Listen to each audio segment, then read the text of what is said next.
The four Gospels are some of the most influential documents ever written. But what are they? Are they myths, legends, historical accounts, a mixture of both myth and history? Some scholars have argued the Gospels are novels. They were never meant to be taken as historical works or tell us what really happened during the life and ministry of Jesus.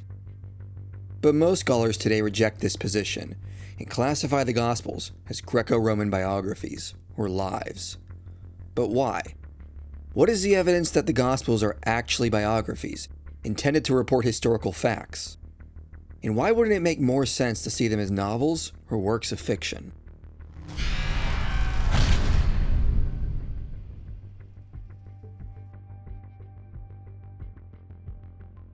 In today's world, we can often identify the genre of a document by how it's written. If you open a book and it is dialogue between characters, a narrator who explains what the characters are thinking, and a story from beginning to end, we are likely to classify the book as fiction. If you open a book and see footnotes and read about numerous events that happened in the past, you're likely to conclude you're reading historical nonfiction. Even certain words and phrases in a book can cue you into the genre. If you see the book start with "once upon a time" or "long ago in a distant magical kingdom," you suspect you're reading a fairy tale. The ancient world had similar methods. There are various works from the ancient world we can classify as epics, myths, histories, biographies, etc. But one would not write an epic the way one would write a history. One would not write a biography of an historical person the way you'd write a mythical tale. Often authors would write according to the structure of similar works, thereby fitting with the general style of how similar works were composed. The differences between ancient genres were not rigorous. There was flexibility in how one could write. A biography could have features that were more often found than a history. A history could contain mythical elements. But authors would still try to write in a way that would fit with how other similar works were written, thereby writing in the style of a specific genre. Richard Burridge says, "For Aristotle, the important principle is that literary works should conform to the form, meter, style, language, and so on, which is appropriate or fitting to the genre." When we take a look at the Gospels, there have been various theories proposed as to what they were intended to be. Some scholars have suggested they were novels, or similar to Greek tragedies. Others suggest they are more similar to Jewish tales of a rabbi, or Old Testament books that follow a specific person, like Jonah or Nehemiah. In the 20th century, the most popular view was the Gospels were a unique type of Christian literature. Often they were characterized as textualized forms of Christian preaching that evolved out of oral traditions, or as Christian oral folk literature. Rudolf Bultmann taught the Gospels were expanded cult legends shaped by the communities over time. The Gospels were added to fit the needs of the community and were not constrained by historical memory, but constitute legends that were built up over time. On this view, the Gospels were neither entirely mythical or historical, but a mixture of various elements as the Jesus tradition evolved over time. But towards the end of the 20th century, this view fell out of favor due to the work of Richard Burridge and others. And what emerged was the idea the Gospels are Greco-Roman biographies, or lives. A biography is mostly in prose narrative, with a basic chronological framework, which could start with the birth of the person or the beginning of their public career, and typically ended with their death and the surrounding events. The biography would illuminate who the person was through their words and deeds, rather than direct analysis. David Hahn says, "Biography may be defined as a discrete prose narrative devoted exclusively to the portrayal of the whole life of the particular individual, perceived as historical." Richard Burridge came from a background in classics. Initially, he thought it was erroneous to claim the Gospels were biographies. But the more he looked at it, the more he realized his initial assessment was wrong. As someone with a classical background, I was unimpressed with the arguments put forward by New Testament scholars, especially in America, to demonstrate the biographical genre of the Gospels. Therefore, a negative result was expected, exposing the biographical hypothesis as untenable. However, as the work has developed, I have become increasingly convinced that it is indeed the right one, and that the Gospels are part of the genre of ancient life literature. He did agree the Gospels have unique features, but from his knowledge in classical studies, he noted the Gospels share numerous features and motifs that we find in ancient biographies.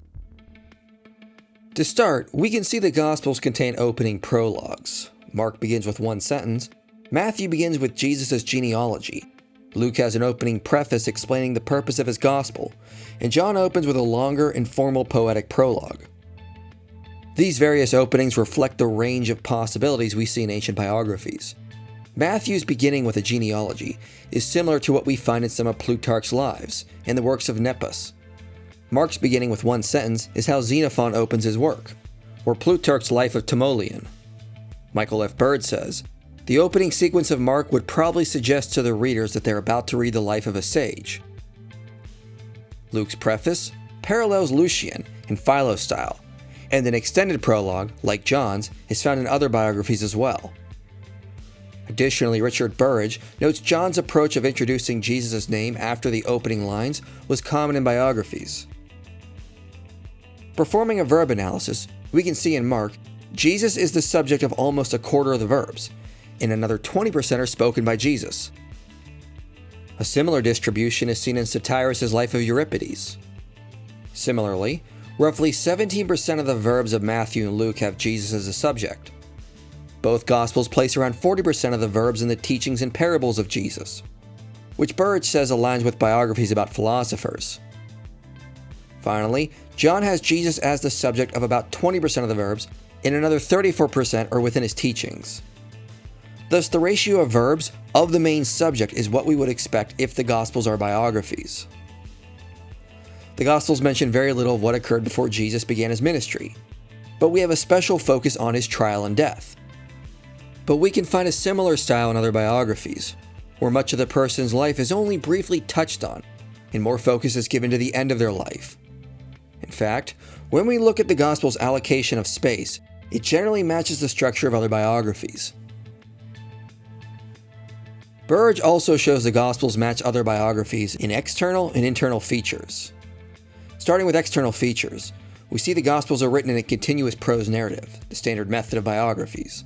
In terms of size, Matthew and Luke match the size of Plutarch's longest life, whereas Mark matches his standard size. John matches the length of Plutarch's Life of Cato Minor. The Gospels contain a framework of a basic chronological sequence with topical material throughout, a typical structure of biographies. Often sequences in the Gospels are not in chronological order, as we can see differing order of events between the Gospels. But Arnaldo Momigliano says, ancient biographies did not necessarily follow a chronological order, nor is chronological order a necessary feature even of modern biographies. Biographies could be ordered topographically, Craig Keener says.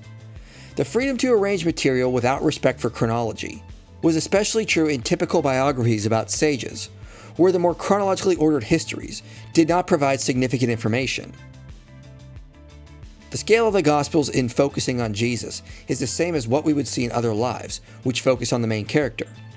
The Gospels illuminate who Jesus is through stories, sayings, and speeches, which is similar to the basic literary units of biographies. The way oral and written sources are utilized in the Gospels is also shared with biographies. There is an absence of direct character analysis of Jesus in the Gospels, which was common in ancient biographies. Burridge says, so the evangelist's picture of Jesus is built up through stories and anecdotes, particularly about how he reacted to those who came to him, as well as by recounting his words. Such indirect characterization by word and deed is not unique to the Gospels, but common in ancient literature, including lives. Internally, the Gospels also share general features with biographies. They don't focus on a place or topic, but on a person. Some will include an ancestry, an account of his birth, and some stories from their childhood, but these are not found in all biographies. What form the bulk of the narrative is the account of their great deeds, teachings, and virtues. Then they typically end with an account of their death and the consequences of it, the same structure we see in the Gospels. The Gospels were written in the style of Koine Greek, which was a simpler form of Greek common to the first century. Marianne Beavis says, all in all, our Greco-Roman reader would have regarded Mark as a well-constructed book with some nice literal touches to lighten its rough prose style. Other writers like Plutarch or Lucian also wrote in the style, which would have been written for a popular audience of the time. The use of tone, characterization, social setting, purpose, and authorial intention also align with the general style of Greco-Roman biographies. So when we look at the data, the Gospels overwhelmingly conform to the genre of Greco-Roman biographies. We cannot find this amount of matching features with other genres, like that of novels or Greek tragedies. So it makes no sense to classify the Gospels as works of fiction, or legends, when they were intended to be historical biographies. The Gospels were written with the intent to give us historical information about the life of Jesus. And since Burridge's work, the scholarly community has shifted to agree the Gospels are in fact Greco-Roman biographies. Mike Licona said, "By the beginning of the 21st century, a paradigm shift had occurred, no longer viewing the Gospels as sui generis, i.e., of a unique genre. The majority of New Testament scholars had embraced the view of Richard Burridge and others before him, that the Gospels belonged to the genre of Greco-Roman biography." Christopher Bryant said, "It will be difficult to take seriously any future study of the Gospel genre, which does not come to terms with Burridge's arguments." Charles Talbert said, "Burridge's volume ought to end any legitimate denials of the canonical Gospel's biographical character. It has made its case." The importance of this cannot be overlooked. It has often been argued the early church was not interested in the historical person of Jesus, but only in the legendary Jesus that fit the needs of later Christian communities. But Burridge points out, if the early church had not been interested in the person and earthly life of Jesus, it would not have produced lives, with their narrative structure and chronological framework, but discourses of the risen Christ, like the Gnostic Gospels instead. In other words, if the early church didn't care about who the historical Jesus was, they would not have written biographies about him. They would have written discourses to push theological ideas that were important to them. The fact that the early church wrote biographies of Jesus tells us they were interested in discovering the historical Jesus through reliable traditions and preserving historical information about him.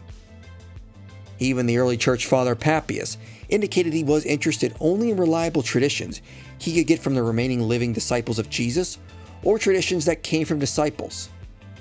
And similarly, the very act of writing biographies indicates the gospel authors were interested in providing historical accounts of what Jesus said and did, not crafting tales of Jesus from unreliable hearsay. As Gilbert Bialzikian said, "The very existence of the gospel, and that of Matthew and Luke after Mark, bears witness to the importance attached to the historical Jesus by the early church." Craig Keener adds some important facts about biographies from this time period. The Gospels were written within living memory of the life of Jesus, meaning they were written when many eyewitnesses of Jesus were still alive and could report on Jesus' life and deeds. We have some fictional biographies from the ancient world, but none were written within living memory of the eyewitnesses. All were written long after the eyewitnesses died. Nor was there a widespread practice of writing novels about historical characters. Biographical novels were rare, compared to biographies that were intended to be historical. So since the Gospels were written within living memory of Jesus, there's no reason to think they were intended to be fictional accounts. As Keener says, "In contrast to the Gospels, all of the above-named historical novels were composed long after living memory of their subjects, i.e., long after anyone who knew the eyewitnesses had died. Moreover, scenes in these novels tend to be fleshed out with far more copious details than is possible in the anecdotes and often bear a focus on the events of many biographies, including the synoptics." One writing about a person in living memory was expected to write accurate information. Josephus reported he wrote about events while witnesses remained alive who could verify or falsify his claims. He complained that Justus, one of his rivals, waited 20 years to publish after eyewitnesses had died, which made his account deficient.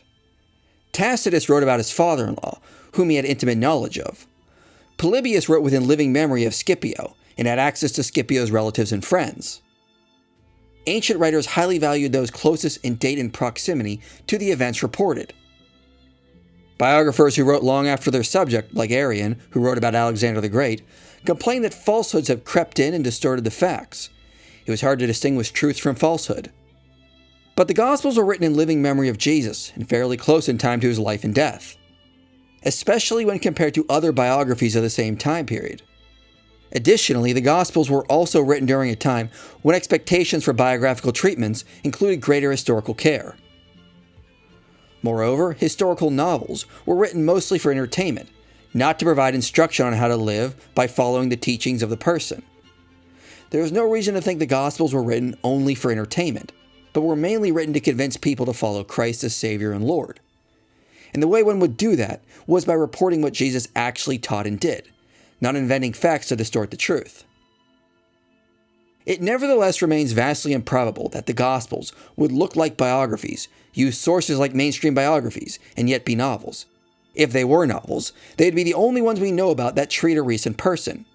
They would belong to a comparatively rare subgenre, historical novels, as opposed to a very common one, mainstream biography.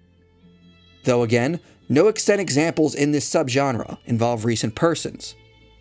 They would also be exceptional in being more for instruction, in the master's life and teaching, than for entertainment, making them much closer in purpose to a common sort of biographies than to typical novels. In other words, the Gospels were written to give us accurate information on Jesus. Keener also notes biographies within living memory, and from the early empire, tended to reflect higher historiographical standards. Greek historians often would travel to the places where important events happened to consult those whom they considered reliable oral sources. Audiences expected biographies to be based on actual events. Authors would have been heavily criticized for making up stories that were not rooted in history. Critical writers often relied on a plethora of criteria when evaluating and utilizing sources. Given the culture and standards for biographies, there's no reason to think the Gospel authors would not have been interested in writing information they thought to be accurate, or were critical of unreliable information. It has often been noted that Matthew and Luke use Mark as a source, and tend to follow his framework, which actually indicates their commitment to available biographical information on Jesus, rather than resorting to pure invention of facts to fit their needs. Additionally, Keener notes that they normally treat their sources more conservatively than Philo treats the biblical life of Moses, i.e., more like Suetonius than like Philo. In other words, Matthew and Luke follow Mark more closely than a typical biographical author of the day would follow his own sources, which indicates they cared about providing accurate information. We can see places where this likely occurred, like when Jesus called the Canaanite woman a dog. Although there is a theological reason behind Jesus' words, such a story may have been problematic for later Gentile converts. Yet it doesn't seem the Gospel authors toned down the language. They also included facts that would have been embarrassing for the early church, like how Peter denied Christ at his trial, or how the disciples, the early leaders of the church, became cowards and abandoned Christ just before his death, as well as how they had trouble understanding some of the things Jesus taught. It seems odd the Gospel authors would write that those tasked with passing on the teachings of Jesus were having a difficult time understanding what he taught. Yet biographical authors were expected to write about the way things actually occurred with minor flexibility. They were expected to preserve the facts about the person they were writing, including embarrassing features or aspects that may have hindered their goals. Because biography was, as David Ahn points out, firmly rooted in historical fact, rather than literary fiction. An argument that is often brought up is if the Gospels are biographies, then why do they contain differences? Luke and Matthew contain variation in Jesus' birth narrative. The order of events can differ between Gospels. They report variation in who went to the tomb the morning of the resurrection. If the Gospels are biographies, why does it seem they change the order of events or other details? If they felt the freedom to change things like this, surely they were not interested in reporting accurate information. We have a playlist where we've dealt with many of these alleged contradictions, and have demonstrated the Gospels are not hopelessly contradictory. But we need to recognize the ancient standards for biographies were not as rigorous as they are today. There was flexibility in how biographies could report events. During the age when the Gospels were written, the finest historians and biographers did not practice writing with the same commitment to precision as us moderns. They wanted to tell a story in a manner that entertained, provided moral guidance, emphasized points they regarded as important, and paint a portrait of important people.